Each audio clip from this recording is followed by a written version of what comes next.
Hello friends, welcome to target for IQ. आज मैं आपके लिए एमपी जुडिशियल सर्विस का मॉक टेस्ट एक लेके आई हूँ। देखिएगा, एमपी जुडिशियल सर्विस का आपका जो नोटिफिकेशन है उसके हिसाब से आपका एग्ज़ाम अब मई में होने वाला है। 6 मई को एग्ज़ाम डेट आपका फ़िक्स हो चुका है। तो इसके लिए आप मॉक टेस्ट में जुड़ सकते हैं। आप लोकल एक्ट का एक सीरीज़ चल रहा है या फिर आप जो है क्रैश कोर्स में ज्वाइन कर सकते हैं, जो कि हमारे एमपी जुडिशियल सर्विस के हिसाब से आपके चल रहे हैं। मॉक टेस्ट में आपको मिलेगा लॉ के क्वेश्चंस, जीके के क्वेश्चंस, कंप्यूटर के क्वेश्चंस पर्टिकुलरली, और एमपी स्पेशल क्वेश्चंस भी आपको टेस्ट सीरीज़ में मिल जाएंगे। तो अगर आप ज्वाइन करना चाहते हैं एमपी टेस्ट सीरीज़ तो आप जल्द ही इसको ज्वाइन कर सकते हैं। ये आपको 7500110314 पर कॉल या व्हाट्सएप करके क्वेरी करने से मिल जाएगा। तो आइए देखते हैं कुछ क्वेश्चंस जो एमपी जुडिशियल सर्विसेज में जो हमारे मॉक टेस्ट चल रहे हैं उसके आधार पर हमने किस तरीके से क्वेश्चंस को बनाए हैं। देखिएगा, ये आईपीसी का क्वेश्चन है कुछ कि रॉन्गफुल रिस्ट्रेंट और रॉन्गफुल कन्फाइनमेंट में आपका क्या डिफरेंस है। What is the difference between wrongful restraint and wrongful confinement.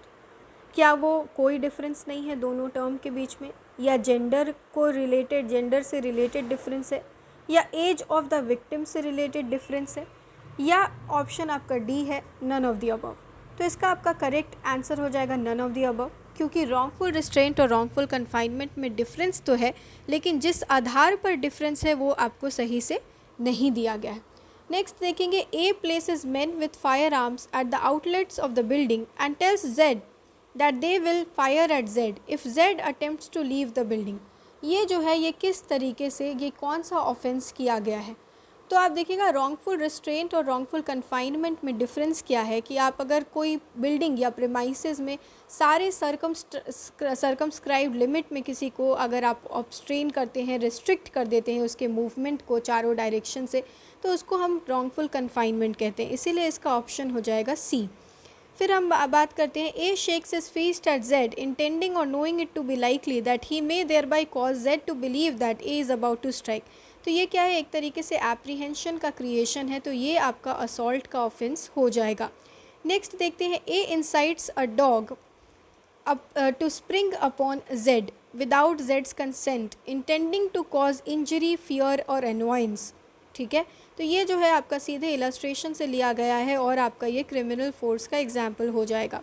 Assault जो कि वुमेन के ऊपर, उसके outraging the modesty of women से रिलेटेड अगर कोई ऑफेंस है तो ये आपको सेक्शन 354 में दिया गया है। Vishakha versus state of Rajasthan कौन से केस किस चीज़ के ऊपर आधारित है, तो ये sexual harassment of work women at work places से रिलेटेड एक बहुत इंपॉर्टेंट जजमेंट है। कंटिन्यूइंग ऑफेंस इसमें से कौन सा है। ठीक है, ये बहुत ही इंपॉर्टेंट आपका डिफरेंस भी होता है अबडक्शन और किडनैपिंग में। ठीक है, और इसका ऑप्शन आपका क्या हो जाएगा, इसका ऑप्शन हो जाएगा आपका ए अबडक्शन। ठीक है, नेक्स्ट है, which one of the following case is related to the offence of rape. Rape से रिलेटेड इनमें से कौन सा ऑफेंस है, तो इसमें Kuldeep Kumar Mohanto versus state of Bihar जो है वो आपका रेप से रिलेटेड ऑफेंस है। यूथनेशिया का मतलब क्या होता है, तो यूथनेशिया का मतलब होता है डेथ बाय कंसेंट। ठीक है, तो इसका ऑप्शन आपका ए हो जाएगा। इसमें से कौन सा प्रोविज़न आपका करेक्टली मैच्ड नहीं है, तो ये आपका ब्राइबरी से रिलेटेड आपका ऑफेंस 171 बी सही है, एफरे 159 करेक्ट है, ठग भी 310 में है, पब्लिक न्यूसेंस का जो ऑफेंस है वो 267 सेक्शन में नहीं है बल्कि 268 में है, तो इसीलिए आपका ऑप्शन डी करेक्ट हो जाएगा। ए जो है वो उसको कोई रिंग मिलता है टेबल पर, A saw a ring belonging to Z on a table in the house of Z, A removes the ring, what offence has he committed.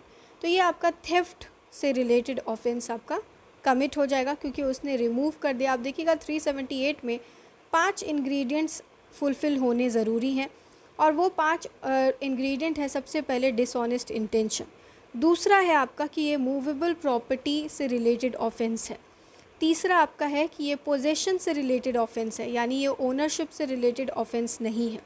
ठीक है, उसके बाद है कि इस ऑफेंस में कंसेंट, दूसरे पार्टी का जो कंसेंट है वो नहीं होना चाहिए। ठीक है, उसके अगर कंसेंट है तो थेफ्ट का ऑफेंस कमिट नहीं होगा। और पांचवा एसेंशियल है आपका कि एक जगह से दूसरे जगह पे इसको in order to such taking remove करना चाहिए from the possession of the person.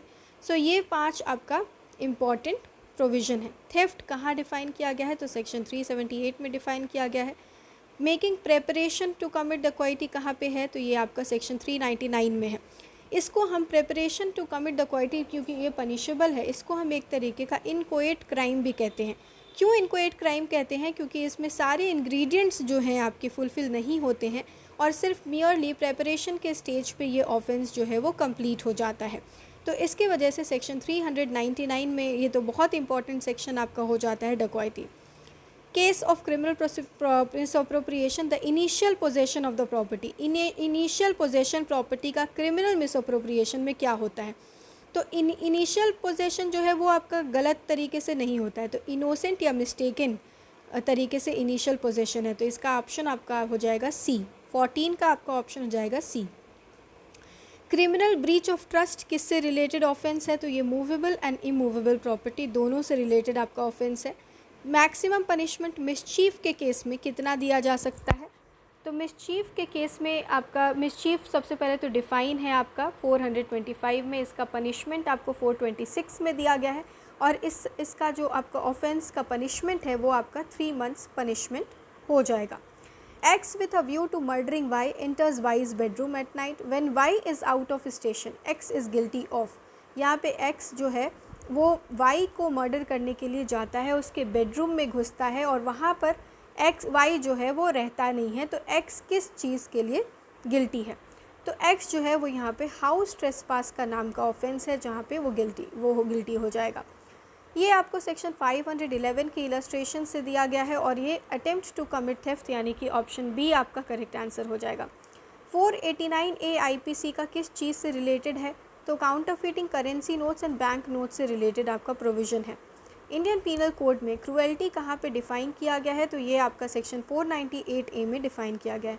इस तरीके से आपको क्वेश्चंस मिलेंगे, आप देख सकते हैं इसमें आपको आईपीसी के क्वेश्चंस, ठीक है, सीआरपीसी के क्वेश्चंस,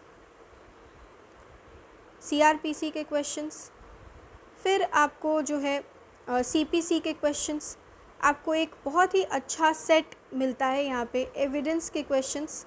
ये आप कंप्लीट पूरा अगर आप 10 सेट करते हैं जिसमें कि आपको एमपी से रिलेटेड क्वेश्चंस भी अवेलेबल है। इनफैक्ट हम लोग अलग अलग मॉड्यूल में एमपी के स्पेशल लॉ से रिलेटेड क्वेश्चंस, कंप्यूटर के क्वेश्चंस, जीके के क्वेश्चंस, लॉ के क्वेश्चंस जो हैं उसमें भी कॉन्स्टिट्यूशन के क्वेश्चन जिसमें केस लॉज वगैरह सब कुछ आधारित है, तो उसका आपको एक पूरा सेट मिलता है जो कि आप परचेज़ कर सकते हैं 7500 के नंबर पे कॉल करके या क्वेरी लेके। थैंक यू, आई होप आपको ये वीडियो पसंद आया होगा। नेक्स्ट वीडियो में हम कुछ और क्वेश्चंस को डिस्कस करेंगे, एमपी के स्पेशल लॉ से रिलेटेड भी जो आपका लोकल एक्ट्स 2 पूछा जा रहा है उससे रिलेटेड, और 2018 अमेंडमेंट जो आया है दोनों एक्ट में, एक एक्ट में एमपी लैंड रेवेन्यू कोड में जो अमेंडमेंट आया है 2018 और 2019 में, उसके बारे में भी डिटेल्ड डिस्कशन नेक्स्ट वीडियो में करेंगे।